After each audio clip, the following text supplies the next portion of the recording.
in Mike. Hey, thank you, Mike, for coming. It's a pleasure. Making the trip down. And of course, look at this, more than one bottle of wine, so you know we're going to be in good shape.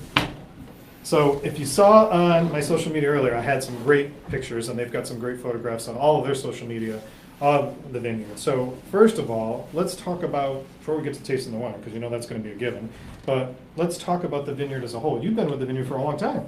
30 years. 30 years, so just a little bit of time. Good part of my lifetime. How old is the vineyard overall? It was started by the Clarks in '79. The present owners, the Smiths, or Happy Smith and her husband, bought it in '83. That's when I came to work. Excuse me, '87. That's when I came to work for them. We've been growing grapes on the property since '79. So I had the pleasure of meeting Happy a while back, probably a couple of years ago, and she literally lives up to her name. Yeah. She is a terrific lady. She's a fireball. She is. She's a fireball. She's fun-spirited. She has great stories. Yeah. She is a really good storyteller. So it was a pleasure to be able to meet her when I was out there. But so the grapes originally wasn't a winery, though, right? When they took it over. It actually had been started as a vineyard, small vineyard and winery operation by the previous owners. Okay. But we changed the vineyard around. The varieties that they were growing and what we're growing now are quite a bit different. So you said it was. So you've been there 30 years. Right. So this would make just your time alone. This has got to be one of the oldest operating. It's one of the oldest in Connecticut, still in New England. I mean, there's still a couple of older. Hopkins is older than us. Seconet's older than us. So all of my guests today are on this coastal wine trail, right? Right. So all of you participate in the coastal wine trail. Right. So a couple months back, I believe, probably the beginning of the summer, I went to an event that they did in the Wine and Chocolate that they Right, did in Westport, Mass. In Westport, Mass. Right. So this collaboration of all of you coming together has to help the wineries as a whole, right? Yeah, it's a great marketing effort. We all like to work together and promote each other's products. And people that generally go to visit wineries and vineyard and winery operations, they like to go and visit more than one. They're Right. not interested in just visiting one. It's the excitement of visiting a number of places, and we'd like to offer them a lot to choose from. Right, and I think that that's a great thing, so that if you look at it, I mean, if you think about going to Napa or Temecula or any of the other wine countries Right. around the United States, you do that. You're visiting more than one to be able to do that. Exactly. And all of these are things that you can do. Like when I was in Connecticut, I went to 2 or 3. When I was in Mass, I went to 2. Rhode Island, I've gone to 3 or 4 that I've Nice gone out day to. trips. They're Right. all kind of close to one another. So that's kind of what I want to get out of today, is to understand everything that the wineries have to offer, and for you to be able to make these day trips to do it, because now is the perfect season to line up to go and visit them. So talk about the winery as a whole, because you guys have a lot going on besides the great wines you're producing. How many Yeah. acres are planted? We've got, the farm is about 50 acres. We've got 10 acres under production right now. We've got 6 acres of Chardonnay and close to 4 acres of Cabernet Franc. We buy grapes from several local growers in Connecticut and a couple in Massachusetts. We're dealing with just about almost all New England fruit. From certain years, we have to buy some stuff out of New York State if we have to, but most of the time we're just dealing with New England fruit. So is there plans to kind of expand the number of acres that you're growing the grapes on? Possibly. We'd like to expand. We've got a little more room to work with on our own property, and we're talking to a few local property owners to see if we can get some interest in. We've already gotten a couple local growers in our area, one in Preston and one up in Yantic, Connecticut. So they're only like 15 or 20 minutes away from us. They have suitable land for growing grapes, and they had the interest in growing, and they needed a market, so we helped them get started. Nice. That's really nice. It's again more It's a collaboration. lot like Burgundy, and if you think about that region, not many of the vineyards are very large, but they Right. all kind of work together. And They spread out. Even Exactly. in Napa and Sonoma, I've seen them where they've spread out and they've got different Right. local vineyards that they're using. So pretty much everything you grow is used.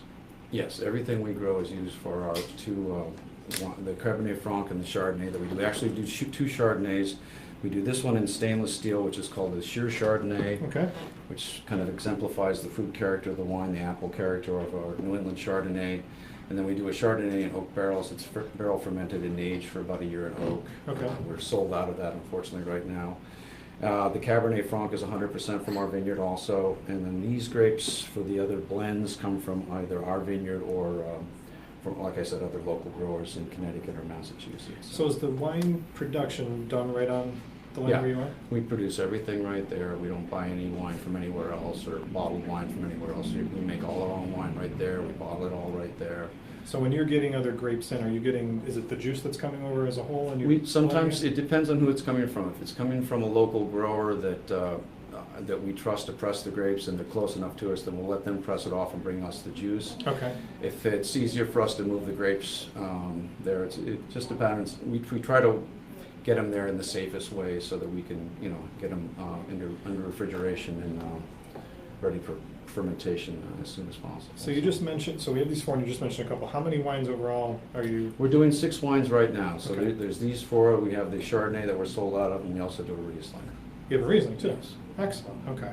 So from a tasting perspective, and I'm going to start tasting this because I'm going to definitely try some of these.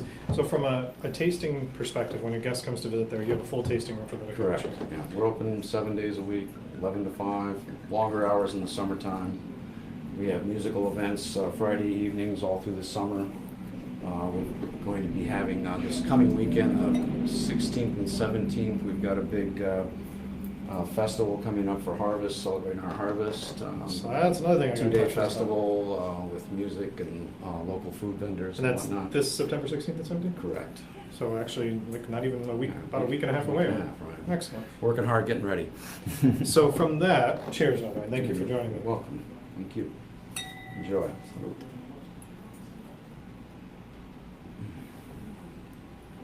Beautiful, absolutely beautiful.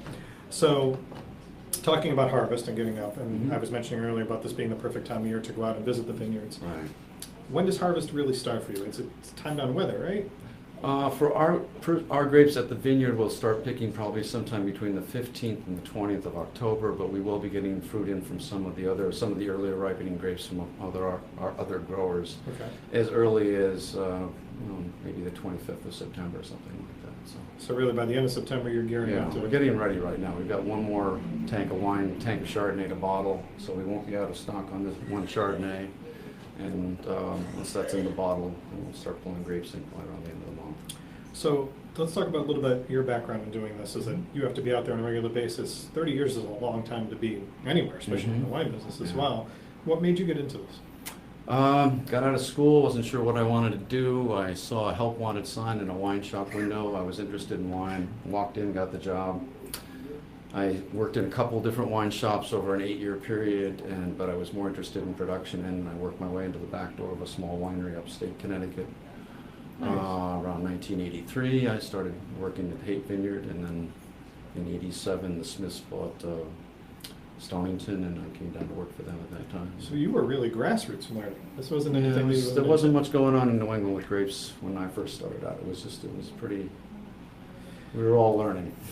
So I was talking to Nancy from Greenville, Mhm. and she was saying how you all started out together Yep. and how much fun it was back then and getting Yeah. started and the passion of it. Yeah. So it seems, I mean, and I have to say just from the visiting each vineyard and the productions of things that you're putting out there, the passion is still there. I mean, you're producing Yeah, I think amazing we still wines. love to. Unfortunately, we're all getting older, and we don't get together as much as we used to. But I think the people that are still in it still have a great deal of passion, and even the people that are getting the new people, obviously too. But you've got to be passionate about it, to put it in the bottle and put your name on it. So what are some of the things that people can do when they come to visit the vineyard besides tasting? Is there picnicking out there? Is there? Yeah, we have picnic grounds. We have plenty of places to walk out around the edges of the vineyard. We're right in the Mystic area, so there's plenty of other things to do besides just visit the winery. You got the casinos nearby as well. Casinos are nearby, right? The beaches are nearby, so it's a very busy area. There's plenty of things to see and do. So if you look at their Facebook page, you look at their social media, you're going to see that there's a lot of guests and a lot of the pictures. So you've got people that are out there all the time. The entertainment, how often is the entertainment that's going on? We have entertainment. Well, we had it every Friday night all through the summer. It just Okay. ended last weekend, but we will be doing this festival the 16th and 17th. We're having another little soiree for the release of one of our wines in mid-October. You can go to stoningtonvineyards.com and get all that information. And what's that wine that you're releasing? The Chardonnay that I'm going to be bottling. Okay, so what vintage would we say that is? It'll be 2015. The 2015 Chardonnay is coming out when? In early November, late October. So just early heard that November. now, the You'll have to go to 2015 stoningtonvineyards.com to find out for sure. Okay, so but that's a good thing to know though, because we'd like to give out some of that little bit of news. So there's a brand new Chardonnay, Right. so it's going to be the 2015 vintage. Good. And we're looking at around November to find out for sure. Right. So this one is the 14. That's the 14 of this year. The one we'll be releasing will be the estate barrel fermented Chardonnay. We Okay. call it classic Chardonnay. This is our sheer Chardonnay, so we're doing 2 Chardonnays. So this is barrel free. So, Barrel free, correct. give us a quick education about the difference, for people that don't know this, because I do and I love it, about the difference between barrel and non-barrel. Well, I'll start off with the sheer Chardonnay. This is juice that goes into stainless steel. It's fermented there, cold, long cold fermentation. Once the wine is dry, we let it age sur lie or contact with the yeast leaves for about 3 months. Then we rack it off. Goes through filtration in March and then into the bottle usually early summer, and we give it about 6 months to a year's bottle age before we release it. And we're really trying to accentuate the true fruit character of Chardonnay. We're trying to not mask it with anything else. In the other realm, there's the barrel fermented Chardonnay, which is a more traditional style of Chardonnay. It's the way the Burgundians make their Chardonnay, and so the juice is going to go into oak immediately after being pressed. It's inoculated there. The fermentation takes place in the barrel. That's delicious. Thank you. During the fermentation, the juice is kind of scouring the inside of the oak and drawing a lot of extract out of the wood. When the fermentation is complete after a couple of weeks, the barrels are topped up. The wine's allowed to age in the barrel for a little over a year's time, or right around a year. Then we rack it off, blend all the barrels together, run through a filtration, and that's what we're doing right now. We took it out of the wood last week. We're going to filter it next week and bottle it the week after that. And So I'm a huge fan of buttery, creamy, richer Chardonnays, which tend to be the oakier ones that are coming. Generally, yeah. So I think some of the differences, as I'm talking about, is that this is, like you said, this is more the fruit is actually coming It's a little out. crisper. Right. It's, it all depends on what you're going to serve it with too. I mean, we try to make wines to go with meals. This is going to go with a lighter meal, where the oakier Chardonnays can stand up a little heavier, richer foods, spicier meals. This is absolutely fantastic. I'm a Chardonnay fan to begin with. I'm not prejudiced against any wine because I love them all, but this is absolutely Yeah, we're wonderful. trying to. We think the Chardonnay that we grow on our property has got a unique character because of the mineral content in the soil, all the rocks that we have in Stonington and whatnot. And as they break down, they kind of give off a unique flavor in the wine. So have you noticed, I mean, again, you've been there a long time, so you've seen the tide of going up and down with the winery and the business and people coming. Have you noticed over the last few years that there's a lot more people interested in visiting local wineries? Yes, I'd say in the last 10 years to 15 years, there's been a huge Uptick of people uptick, coming in and enjoying it. It kind of started with the movie Sideways, if you ask Yep, me. remember that? Yep, the Pinot Noir movie. We were around for a Yep. long time, but when that movie came out, it just kind of revved up people's interest in trying to check out some local wineries and try some different things. Not everybody has to go to California or Right. Napa or something. You can That's- experiment and find a lot of interesting flavors right here in your own backyard. And that's the point I wanted to bring up, is that we've got all this. This is all in our backyard, short driving distances to go. And I think the last time I was there was last summer, was the last time that I visited you guys. And not only is it breathtakingly beautiful, but it's relaxing, tasting these, sitting out there. And we had brought picnic, we brought food in to come and sit out there. So We welcome that. now, Mike, tell me just a little bit from your perspective on this. Is there something that you prefer as a winemaker that you enjoy making more than the other wines? Is there anything that's more challenging or do you get to experiment a little bit more with? I'd have to say no. All the wines that I make and bottle are like my kids. They all have That's awesome. interesting characters to them, but I wouldn't put them in the bottle or cork them if I didn't feel that they were enjoyable for everyone to drink. So we try to put the same effort into all the wines that we produce. Awesome. Well, I'm looking forward to getting the new vintage. I'm definitely going to be highlighting that new vintage and encouraging everyone to go out and see you. We really appreciate you making the trip up Thank today you to for see your this. time. This is fantastic. And I'll make sure I'm trying at least these two at the end if that's okay with That's you all right. I'm going to afterwards. leave them with you. You are fantastic. All No right. worries. Thank you again for making the trip. Thank you, Rick. Go visit Stonington. You're going to want to. I'm going to be saying that repeatedly about everybody today, but fantastic venue. Thank